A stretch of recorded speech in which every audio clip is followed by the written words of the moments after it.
Kami mempersembahkan renungan santapan rohani, terjemahan dari renungan Our Daily Bread.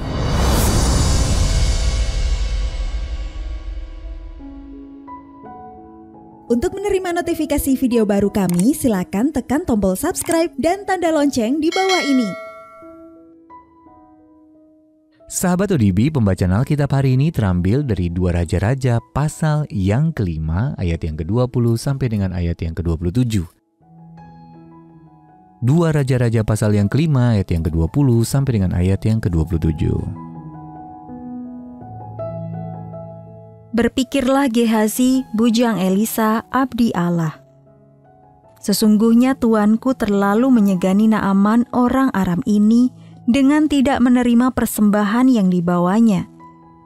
Demi Tuhan yang hidup, sesungguhnya aku akan berlari mengejar dia dan akan menerima sesuatu daripadanya.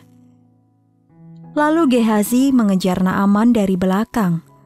Ketika Naaman melihat ada orang berlari-lari mengejarnya, turunlah ia dengan segera dari atas kereta untuk mendapatkan dia dan berkata, "Selamat."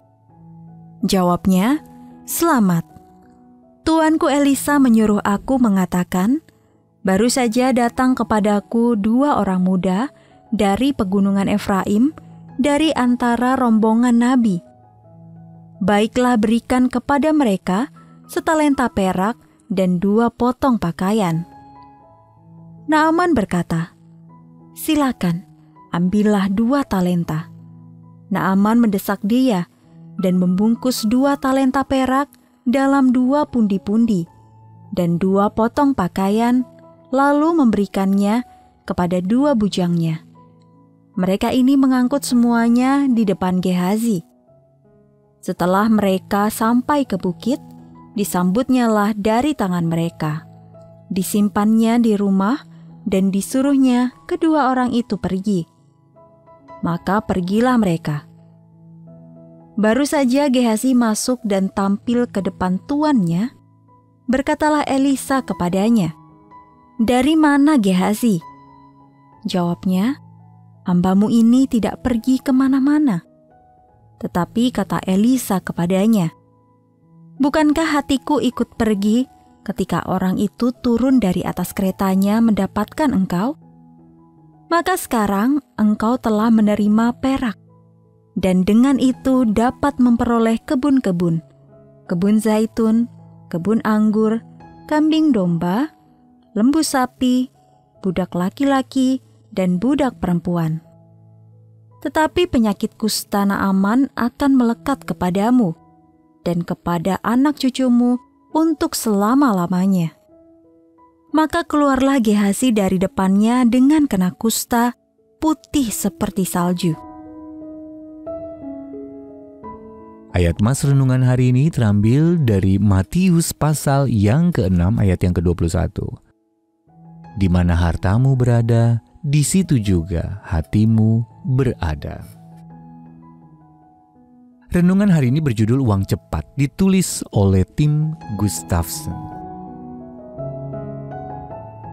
Sahabat ODB, pada akhir tahun 1700-an, seorang pemuda menemukan sebuah depresi atau bagian tanah yang mengalami kemerosotan yang misterius di Pulau Oak, Nova Scotia. Ia menduga bahwa para bajak laut atau mungkin saja Kapten Kidd yang legendaris telah mengubur harta karun mereka di sana. Jadi ia dan beberapa rekannya memulai penggalian. Mereka tidak pernah menemukan harta karun apapun di sana. Tetapi kabar angin sudah terlanjur menyebar. Selama berabad-abad orang-orang menghabiskan banyak waktu dan biaya untuk menggali tempat itu. Akibatnya kini lubang tersebut memiliki kedalaman lebih daripada 30 meter. Obsesi seperti itu menyingkapkan kekosongan yang terdapat di dalam hati manusia. Sebuah kisah Alkitab juga menunjukkan bagaimana perilaku seseorang mengungkapkan kehampaan serupa dalam hatinya. Seorang bernama Gehazi telah menjadi pelayan andalan Nabi besar Elisa. Namun ketika Elisa menolak pemberian mewah seorang panglima yang disembuhkan Allah dari kusta, lalu Gehazi mengarang cerita untuk mendapatkan sedikit jarahan. 2 Raja-Raja pasal 5 ayat 22. Saat Gehazi pulang, ia membohongi sang nabi. Namun Elisa tahu, maka ia bertanya kepada Gehazi, "Bukankah hatiku ikut pergi ketika orang itu turun dari atas keretanya mendapatkan engkau?" Akhirnya Gehazi mendapat yang dia inginkan, tapi ia kehilangan apa yang penting. Yesus mengajar kita untuk tidak mengejar harta dunia dan sebaliknya kumpulkan harta di surga. Waspadalah terhadap jalan pintas apapun untuk menjawab keinginan hati Anda, karena mengikuti Yesus adalah jalan yang sejati untuk memenuhi kekosongan hati Anda. Sahabat ODB, apa yang paling Anda dambakan saat ini? Lalu ambisi dan obsesi apa yang membuat Anda merasa hampa? Mari kita berdoa. Ya Allah, aku serahkan hasrat hatiku kepadamu. Tolonglah aku untuk mendambakan harta yang Engkau pandang berarti. Amin.